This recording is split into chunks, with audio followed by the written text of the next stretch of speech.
नमस्कार दोस्तों, welcome to my channel. आज हम अध्याय पढ़ेंगे बायोलॉजी का, जिसका नाम है ऊतक, जिसे हम इंग्लिश में टिश्यूज़ कहते हैं।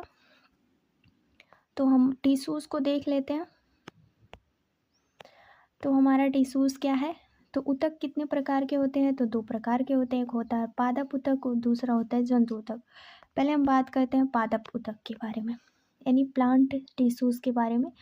तो ये हमारा विभोज ऊतक मेरिस्टेमेटिक होता है, मेरिस्टेम्स होते हैं, और एक होता है अस्थाई ऊतक, जिसे हम परमानेंट टिश्यूज़ कहते हैं।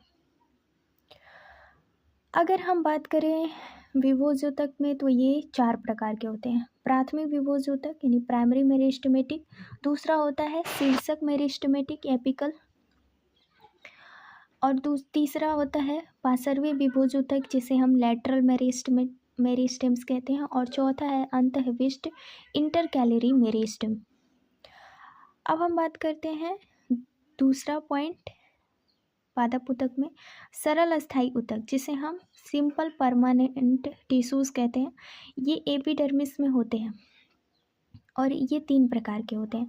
पहला होता है पैरेन्काइमा, जैसे गोलाकार अंडाकार होता है, जीवित होता है ये। कोलेनकाइमा, लंबी खंभाकार, जीवित और मृत दोनों होते हैं।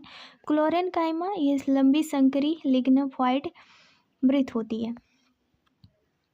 और हम बात करते हैं जटिल अस्थाई ऊतक के बारे में।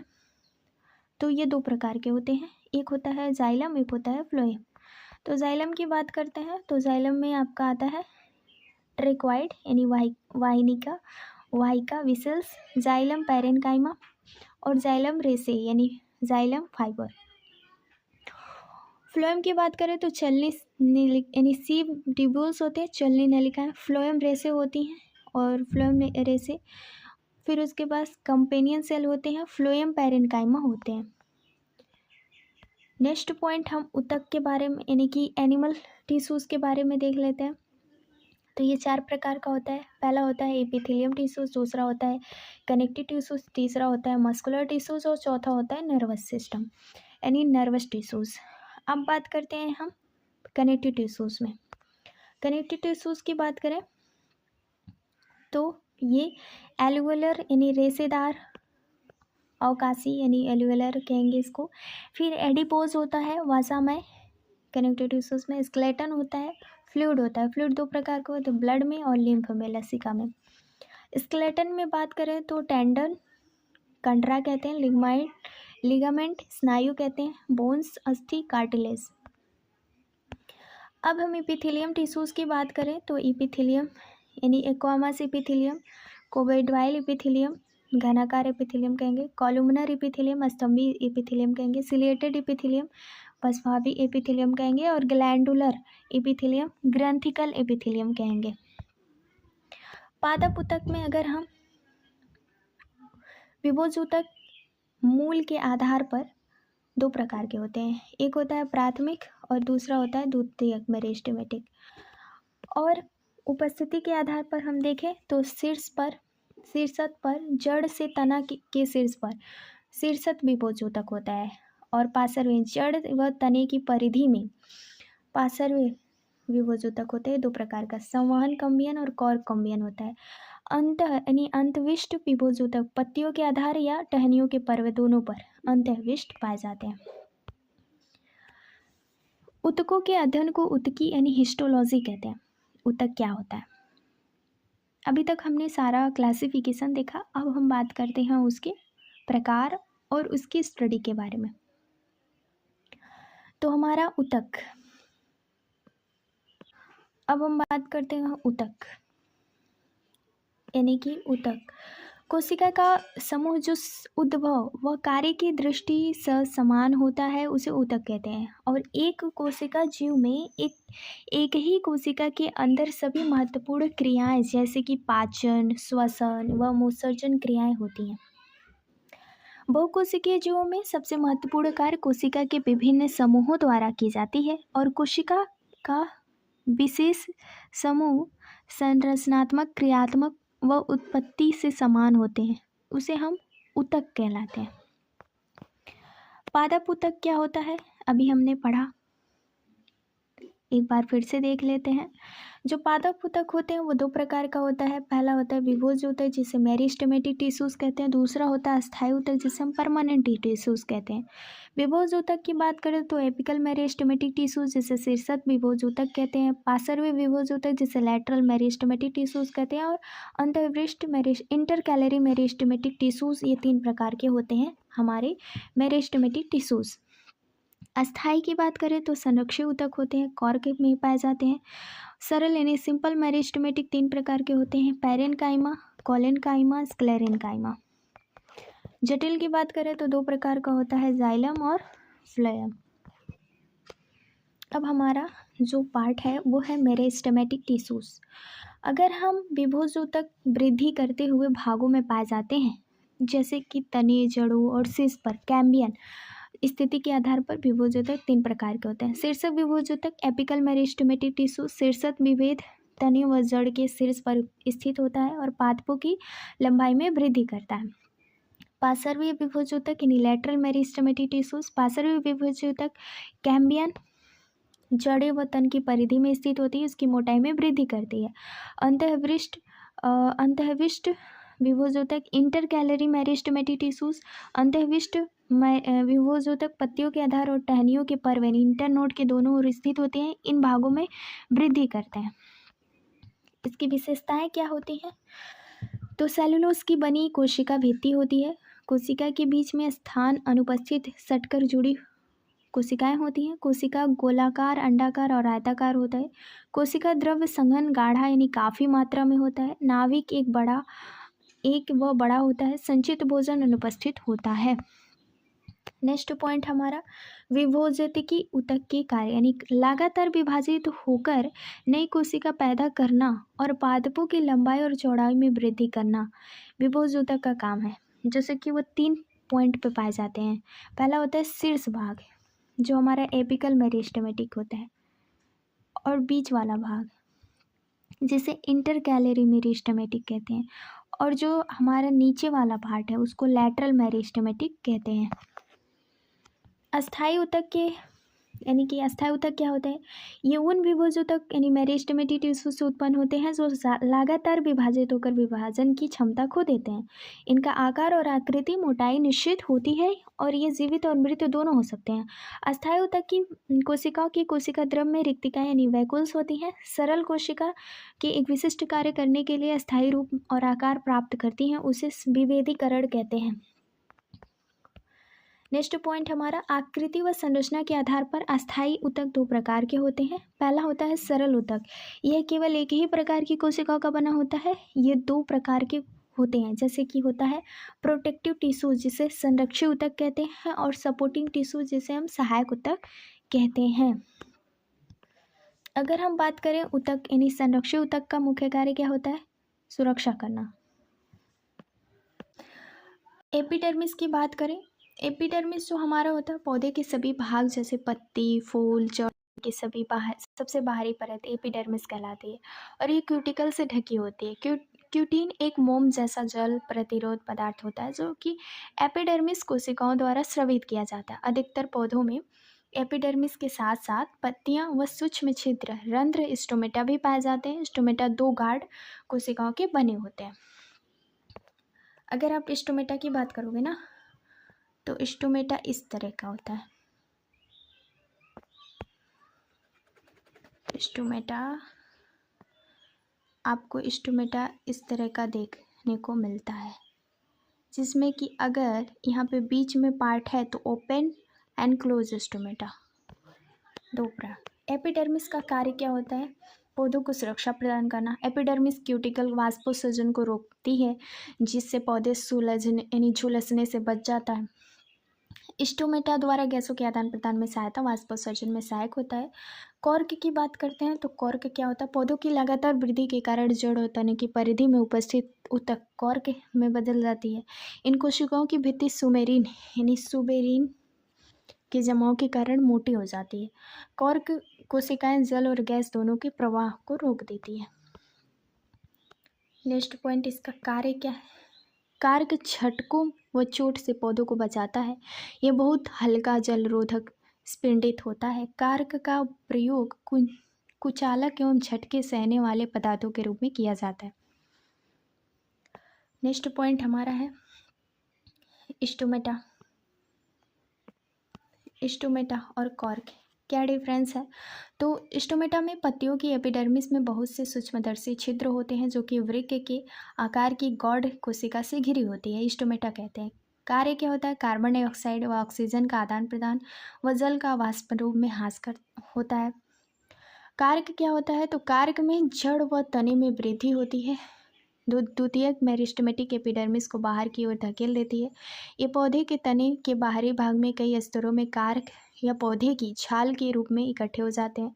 इनके बीच में किसी भी प्रकार का अंतरावकाश नहीं होता और ये कोशिकाओं में सुबरीन के जमने से होता है।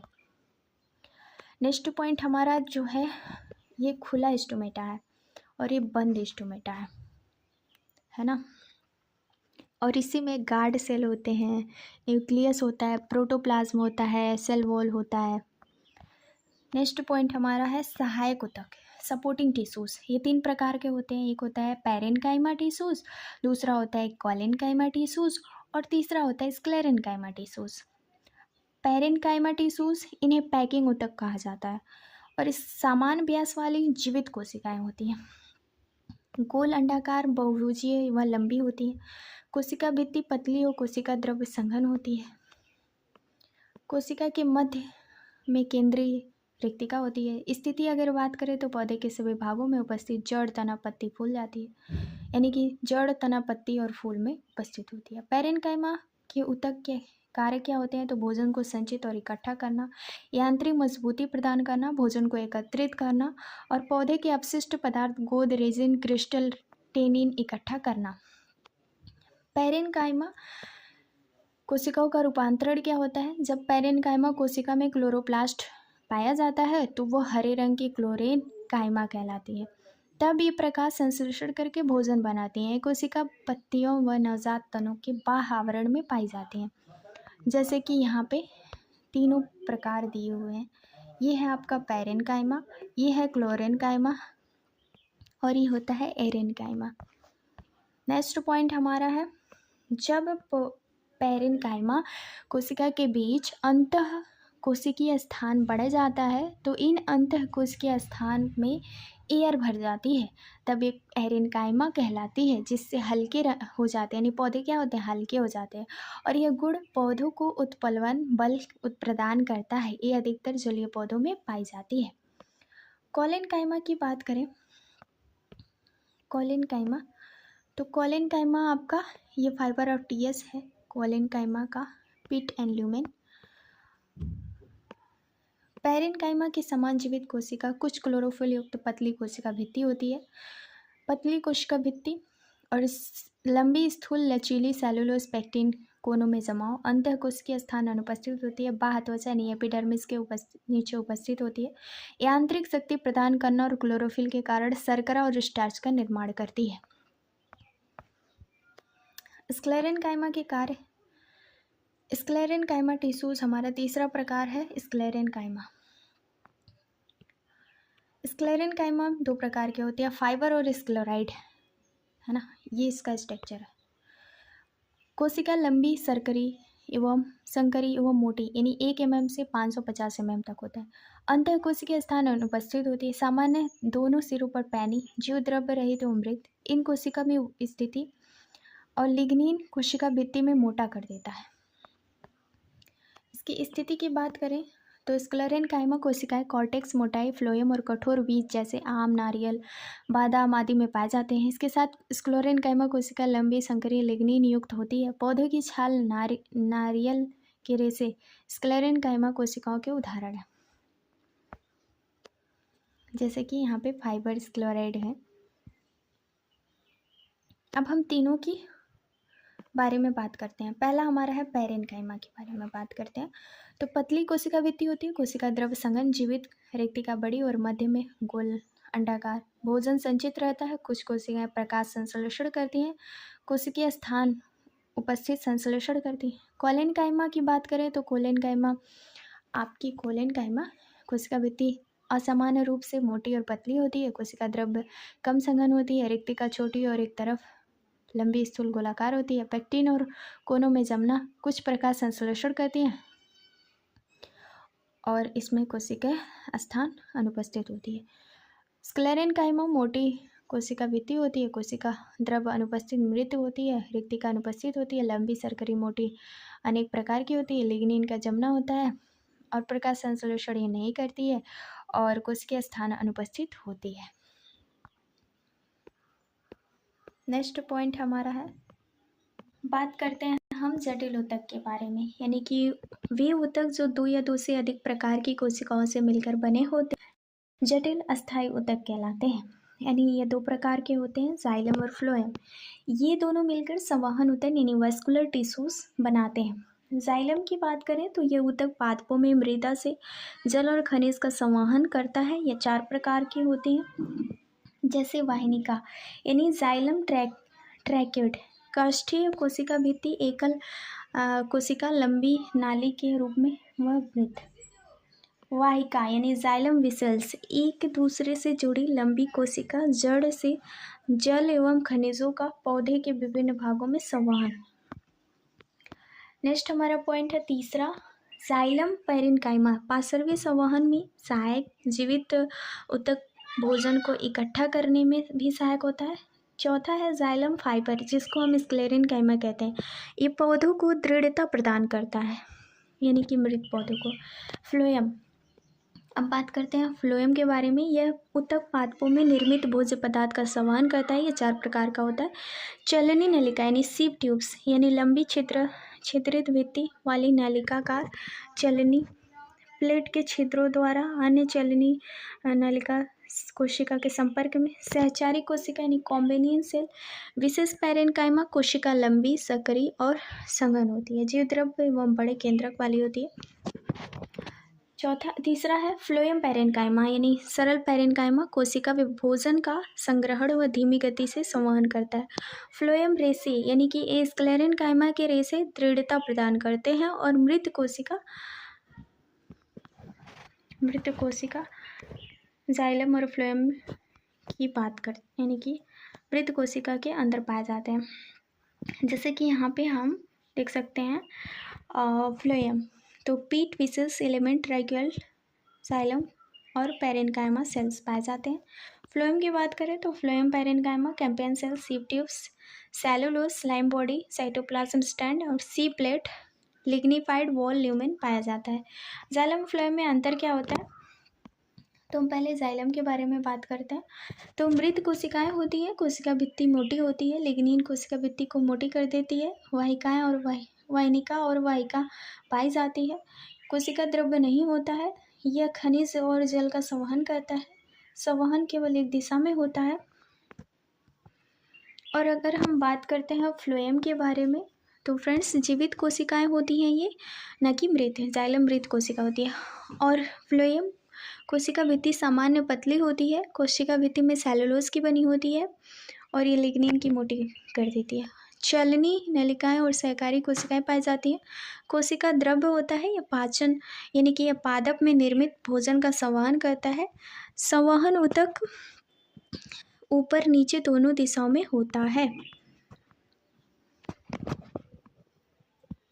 अब हम बात करते हैं जंतु टिश्यूज, एनिमल टिश्यूज के बारे में। ये 4 प्रकार के होते हैं। पहला होता है संरक्षी ऊतक यानी एपिथेलियम टिश्यूज, होता है मस्कुलर टिश्यूज जिसे पेशीय ऊतक कहते हैं। तीसरा होता है तंत्रिका ऊतक जिसे हम नर्वस टिश्यूज कहते हैं। चौथा होता है हमारा संयोजी ऊतक जिसे हम कनेक्टिव टिश्यूज कहते हैं। एपिथेलियम टिश्यूज क्या होता है, तो ये संरक्षी ऊतक यानी प्रोटेक्टिव टिश्यूज होते हैं जो शरीर की गुहाओं के आवरण यानी त्वचा मुंह की बाह्य परत अस्तर में पाए जाते हैं। कार्य और स्थिति के आधार पर ये निम्न प्रकार के होते हैं। जैसे कि एपिथेलियम टिश्यूज की बात करें तो सल्की यानी एक्वामस, ये साधारण सल्की यानी सिंपल एक्वामस होते हैं। सतही पतली कमजोर सतह बनाती है, जैसे रक्तवाहिनी, फेफड़ों की कोशिकाओं की विसरण करने वाली सतह होती है। घनाकार एपिथेलियम अगर हम सेल की एपिथेलियम की बात करें तो ये दो प्रकार का होता है, एक होता है सिंपल एक्वामस, एक दूसरा होता है स्ट्रेटिफाइड एक्वामस। स्तरित सेल की इस सतहों पर क्रमानुसार लगी होती है, जैसे त्वचा जो हमारे शरीर का रक्षित ऊतक होता है। दूसरा होता है घनाकार एपिथेलियम, कुबॉइडल। कुबॉइडल क्या होता है? ये घनाकार एपिथेलियम कुबॉइडल एपिथेलियम होती है। घनाकार कोशिकाओं में वृक्क की नलिकाओं की सतह व लार ग्रंथियों के अस्तर का निर्माण व यांत्रिक मजबूती प्रदान करता है। फिर उसके बाद हम बात करते हैं स्तंभाकार या स्तंभी एपिथेलियम, जिसे कॉलुमनर एपिथेलियम कहते हैं। ये हमारा स्तंभाकार यानी कि एपिथेलियम जो श्लेष्मा झिल्ली के रूप में पाई जाती है। यह मुख्यतः अवशोषण और श्रवण में सहायता होती है। नेक्स्ट हमारा है ग्रंथिक यानी ग्लैंडुलर एपिथेलियम। तो ये ग्रैंडिकल यानी ग्रैंडुलर एपिथेलियम है। ग्रैंडुलर ग्रंथि अर्थात पदार्थ का श्रवण करती है। ये एपिथेलियम सतह पर कम पर होती है, जैसे त्वचा कभी कभी अंदर की ओर मुड़कर एक बहुकोशिकीय ग्रंथि बनाती है। फिर उसके बाद हमारा जो चौथा इस एपिथेलियम वो सिलिएटेड एपिथेलियम होता है। ये खंभाकार, स्तंभाकार और घनाकार कोशिकाओं के साथ कुछ धागे जैसी संरचनाओं के रूप में उपस्थित होते हैं और ये ऊतक श्वसन नली की सतह पर पाए जाते हैं, जो पदार्थ के चलने में सहायता करते हैं। एपिथेलियम ऊतक में अगर हम रक्षक ऊतक की बात करें तो types of epithelium simple squamous, simple cuboidal, simple columnar, stratified cuboidal और स्यूडो स्ट्रेटिफाइड कॉलुमनर। अब हम बात करते हैं ये शरीर व त्वचा पर, यानी कि यह शरीर की कोशिकाओं का आवरण बनाती हैं। बाह यानी मुंह की बाह परत पाचन तंत्र, फेफड़े, त्वचा की संरचना, अवशोषण करने वाले भाग और स्राव करने वाले भाग, वृक्क नली को लार को ग्रंथि यानी कि लार ग्रंथि की नली होती है। साधारण अगर हम बात करें साधारण सेल की एपिथेलियम की, तो ये पतली कोशिकीय स्तर के सामान्य रक्त वाहिकाएं फेफड़ों की कुपिकाओं को बनाती है। परागमय झिल्ली द्वारा पदार्थों का संवहन करती है। घनाकार कोबाइडल यानी एपिथेलियम, घनाकार एपिथेलियम वृक्क की सतह और वृक्कीय नली और लार ग्रंथि की नली के अस्तर पर निर्माण करती है। स्तंभाकार यानी कि स्तंभाकार एपिथेलियम, कॉलुमनर एपिथेलियम में कोशिका स्तंभाकार कोशिका होती है, यह आंतों की सतह पर पाई जाती है। तीसरा है ग्रंथिल एपिथेलियम यानी ग्लैंडुलर एपिथेलियम। ये एपिथेलियम कोशिकाओं आंतों की सतह पर, त्वचा में आदि में पाई जाती है। पाचन एंजाइम और रसों का स्राव करती है। तीसरा है पछावी एपिथेलियम, सिलिएटेड एपिथेलियम। कुछ अंगों की कोशिकाओं की सतह पर पछाव धागे जैसी संरचना पाई जाती है, जैसे श्वसन नली, गर्भ नली, गुर्दे की नलिका। ये त्वचा ऊतक पदार्थों के चलने में सहायक होते हैं।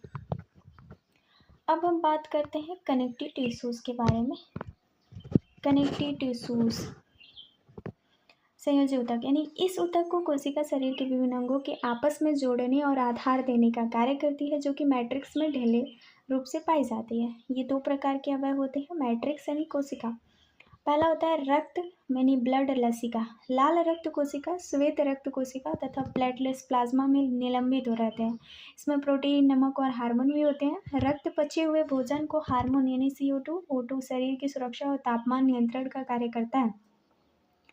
रक्त गैस शरीर के पचे हुए भोजन और हार्मोन उत्सर्जी पदार्थ को शरीर के एक भाग से दूसरे भाग में संवहन करता है।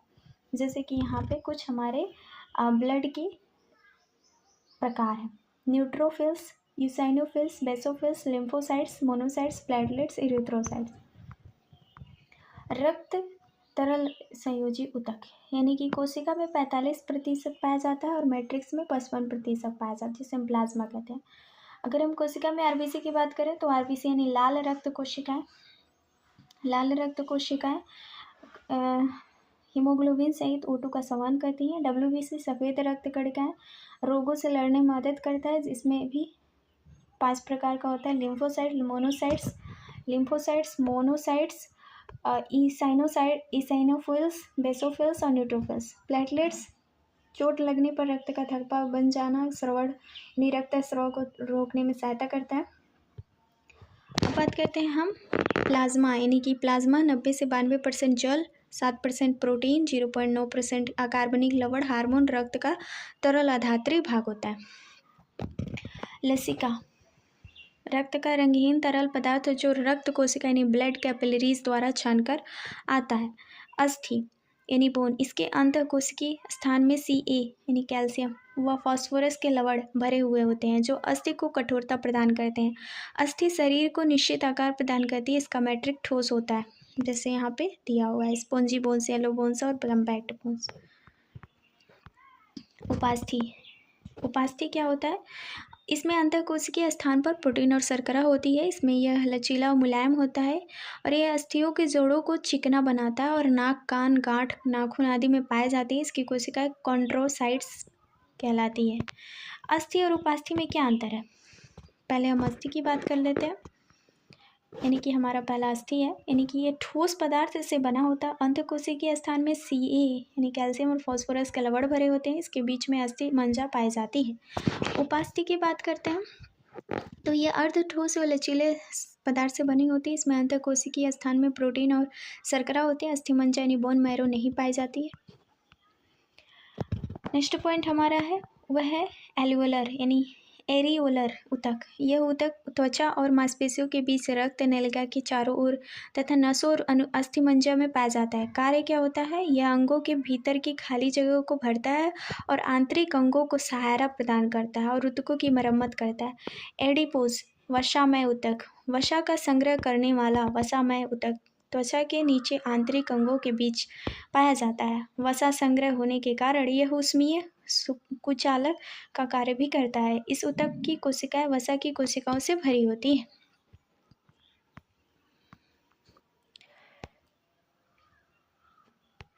नेक्स्ट पॉइंट हमारा है घना यानी कि तंतुमय संयोजी ऊतक, डेंस फाइब्रस कनेक्टिव टिश्यूज। कंडरा यानी टेंडन क्या होती है? यह अस्थियों को पेशियों से जोड़ती है। स्नायु लिगामेंट यह अस्थि को अस्थि से जोड़ती है। यानी कि अगर हम इस दोनों के डिफरेंस की बात करें तो लिगामेंट जो होता है स्नायु अस्थि को अस्थि से जोड़ती है, बहुत लचीला मजबूत होता है, बहुत कम मैट्रिक्स उपस्थित होते हैं। कंडरा जो होता है वो कंडरा अस्थि को पेशियों से जोड़ती है, कम लचीला होती है, धागे के आकार की बहुत मजबूत संरचना होती है कंडरा। पेशीय ऊतक, अब बात करते हैं हम मस्कुलर टिश्यूज। शरीर की मांसपेशियां पेशीय ऊतक की बनी होती हैं। धागे की तरह की संरचना के कारण पेशीय तंतु कहलाते हैं। मांसपेशियों का संकुचन और फैलाव इन्हीं के द्वारा किया जाता है। मांसपेशियों में विशेष प्रकार की प्रोटीन, एक्टिन और मायोसिन पाए जाते हैं, जिसमें संकुचन प्रोटीन। ये ऊतक 3 प्रकार के होते हैं, रेखित और अरेखित, चिकनी और हृदय पेशी। कंकाल, अब बात करते हैं हम कंकाल पेशी, एक यानी वो वॉल्यूंटरी मस्कल्स जिसे स्टैंडर्ड मस्कल्स कहते हैं, रेखित पेशी। ये पेशी अस्थि में जुड़ी और शरीर गति में सहायता करती है। लंबी बेलनाकार और शाखित होती है, पार्श्व में हल्की और गहरी धारियाँ होती हैं और इसमें बहु नाभिकीय होती है, हाथ और पैर की पेशियाँ जैसे। दूसरा होता है इनवॉल्यूंटरी मस्कल्स, ये 2 प्रकार की होती है, अनस्टैटिन मस्कल्स और रिकॉर्डिव मस्कल्स, जिसे आरेखित पेशी कहते हैं और हृदय पेशी। अब बात करते हैं आरेखित पेशी की। आमाशय यानी आमाशय छोटी आंत मूत्राशय फेफड़े की श्वसनी में पाई जाती है। लंबी और श्वाकाकार सिरों यानी स्पिंडल शेप वाली होती है। मांसपेशियों में पट्टिकाएं नहीं होती है। एक केंद्रक युक्त होता है। आहार नाल, हृदय, आँख की पलक फेफड़ों की पेशियों में पाया जाता है। यहाँ पे collagen fibre, yellow thick yellow elastic fibre, elongated fibre, ये है आपका अरेखित पेशी, कॉर्डियक पेशी। ये हृदय में पाई जाती है, बेलनाकार और शाखित होती है, बिना शंक्वाकार सिरे वाली, हल्के जुड़ाव वाली होती है, केंद्रक युक्त होता है, जैसे कि यहाँ पे आपका है क्या है हार्ट। अब बात करते हैं तंत्रिका ऊतक। मस्तिष्क यानी कि मस्तिष्क मेरुरज्जु तंत्रिका मिलकर तंत्रिका तंत्र बनाती है। तंत्रिका तंत्र की कोशिका न्यूरॉन्स कहलाती है। तंत्रिका कोशिका न्यूरॉन्स में केंद्रक द्रव्य होता है। तंत्रिका 3 प्रकार के होते हैं, पवर्ध यानी डेंड्राइट्स। डेंड्राइट्स जो होते हैं धागे जैसे संरचना जो साइटोन से बनी होती है, यानी साइटोन से जुड़ी होती है। साइटोन जो कोशिका जैसी संरचना जिसमें केंद्रक और कोशिका द्रव्य पाया जाता है, ये संवेग और विद्युत आवेग में बदलती है। एक्सॉन पतले धागे जैसी संरचना जो सिर पर साइटोन व दूसरे सिर पर संवेगी अंग से जुड़ी होती है, जैसे कि यहाँ पे फिगर में दिखाया गया है। ये हमारा तंत्रिका कोशिका का स्ट्रक्चर है। ये हो गया केंद्रक, डेंड्राइट्स, तंत्रिकाक्ष और कोशिकाएं। Thank you for watching this video. Like, share, subscribe and feedback. Thank you.